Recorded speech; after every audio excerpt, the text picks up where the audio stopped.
اعمل ايه لو مريت بوظائف كتير في خلال مسيرتي المهنيه وعايز الشركات تقبل السي في بتاعي؟ لو الظروف حطتك انك انت غيرت وظائف كتير في مدد صغيره، فكده انت ما ينفعش تبعت سي في عادي، انت بتبعت حاجه اسمها فانكشنال سي في. طب يفرق ايه السي في ده عن السي في العادي؟ ما ده بقى اللي انا جايه اقول لك عليه. السي في ده بيركز اكتر على خبراتك ومهاراتك، يعني ما بيركزش على المدد الزمنيه. طب ازاي؟ تراست ذا بروسيس. اعمل لايك وسيف للفيديو وشوف الخطوات. هنقسم السي في بتاعنا لاقسام بناء على الخبرات مش المدد الزمنيه، يعني مثلا قسم الليدرشيب، قسم السيلز مانجمنت، قسم الماركتنج، وبعد كده هنجمع كل الوظائف اللي شبه بعض وهنحطهم تحت البارت بتاعها.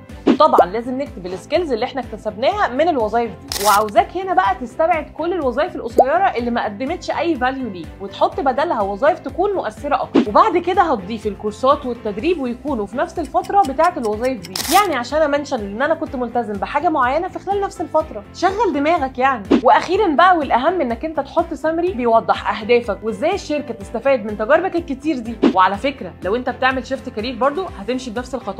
وبس كده، اعمل كده والاتش ار هو اللي هيكلمك.